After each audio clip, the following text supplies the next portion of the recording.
So, this is Observations of Nathan the Sorcerer. I am Nathan the Sorcerer, that's my nickname. I'm not actually a sorcerer, I'm a Christian, by the way. But, I just use that name because, you know, I've played RuneScape in the past, and I figure it's a cool sounding nickname.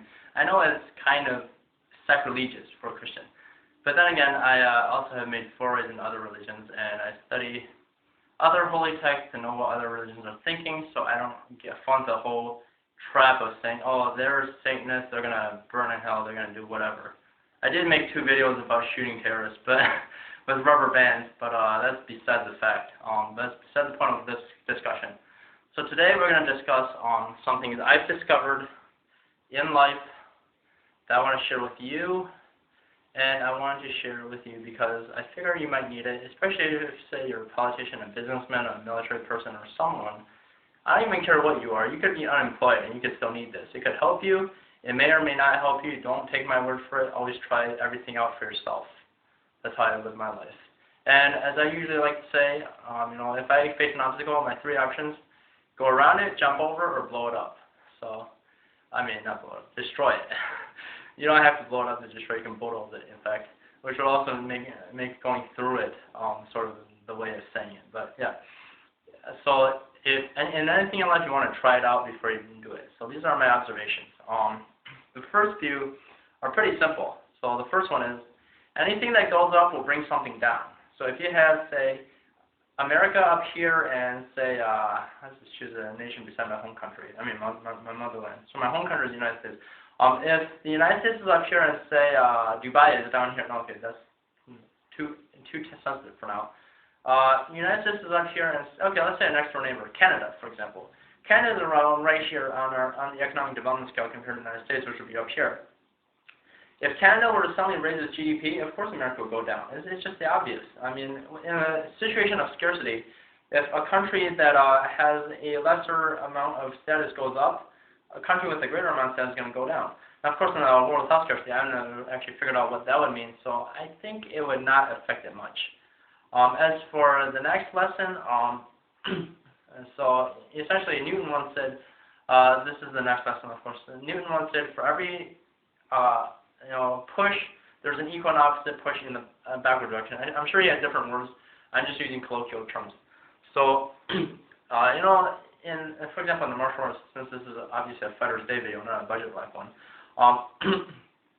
in the martial arts, when you punch somebody, right, you punch them, they are actually hitting back at you with their head if you punch them in the head.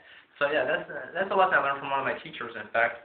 He once got hit by a school bully, and he went to the conclusion that even though the school bully hit him so hard, he managed to stand his ground, so he actually hit back equally hard on the school bully. So the school bully must have, you know, gotten his fanny kicked too. So yeah, there. So when you move forward, you move back as well. Or when you move forward, something moves back at you. That's the second lesson. Second observation. Third observation is that my third observation is that everything moves around in circles. This one might not be so obvious, actually, in the way I'm going to tell it. History moves around in circles, that's obvious. You know, we've had, 2 world wars in the 20th century, practically 2 or 3 world wars in the 19th century, back with Napoleon. There was technically world wars because they involved more than 3 nations. That's how I define world war anyway. Even if they're all in the same continent, but no, the continental wars, whatever.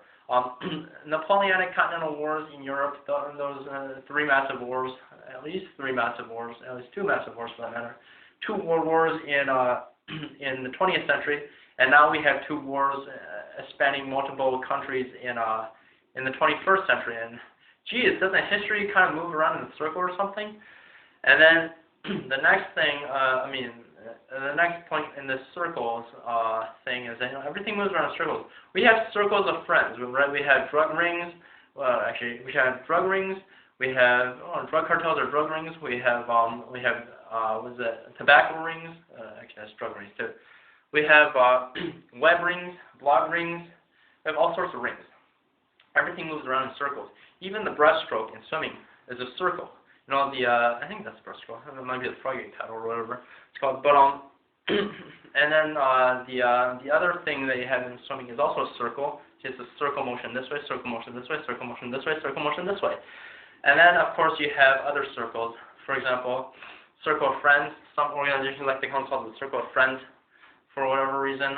You have various circles. And in Aikido and Judo and Tai Chi, everything moves around in circles so that you actually throw your opponent around.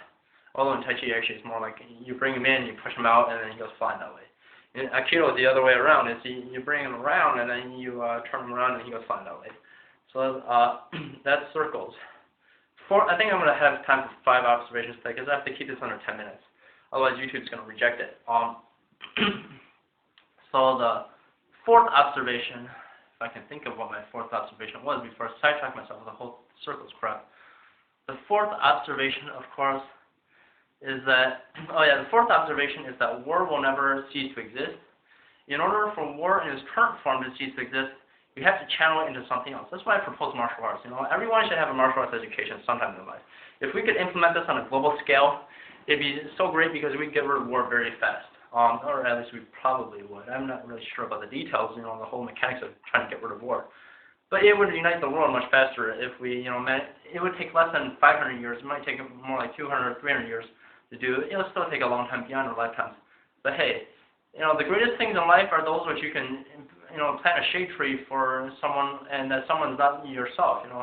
You can plant a shade tree for someone else to sit under, and that someone else is not yourself. It's the greatest thing in life, is to make that kind of a sacrifice, to build something and then not enjoy the fruits of your labor, but to let someone else, who is more deserving of it, enjoy the fruits of your labor. So yeah, that's the greatest thing in life is sort of my purpose. My meaning of saying is to have a purpose. But anyways, martial arts is a good candidate for channeling war. Of course, soccer, basketball, wrestling. Wrestling is martial arts, but to me at least, basketball, soccer, and what else? Football, hockey. Those are all great channels for war. I think if we channel war into those things, we might be able to get rid of war. But the thing is, though, combative spirit will never disappear. You have to have it to have a human race. Humanity needs combative spirit because that is one of the key ingredients for humanity is combative spirit. Okay, so that's the 4th point. The 5th point, of course, is respect is universal. I think this is quite obvious. Respect is universal, and a lot of values are also universal. If you say, everyone, the great values in this country comes from Christianity or Buddhism or say Islam or Judaism or Hinduism or Zoroastrianism, you're actually BSing the audience, or I would be if I said that, because quite frankly, all values, every religion has some form of values. It could be globalization, early forms of globalization that caused these values to spread around, or it could be just because human beings tend to think alike. So in the end, if I have a value that says I should not kill you, you have a value that says you should not kill me. It's very universal. Humans tend to think alike. I hate to say it, or this might be a 6th point or something, but I'll have to say that for another show. Human beings tend to think in hive mind, or at least sheep herd mind. We tend to think like if we see a person doing something, we tend to follow him and do it. If a guy's smiling at us, his smiles are contagious, right? We tend to smile. If they're frowning at us, we're going to scowl at them, right? If they flip us off, we're going to flip them off too. So essentially, I should not have done that. Essentially, humans are hive animals, and respect goes around. If I respect you, you're going to respect me. If I like you, you're going to like me. Maybe. So, have a good day. FightersDay, Unlimited Co. out.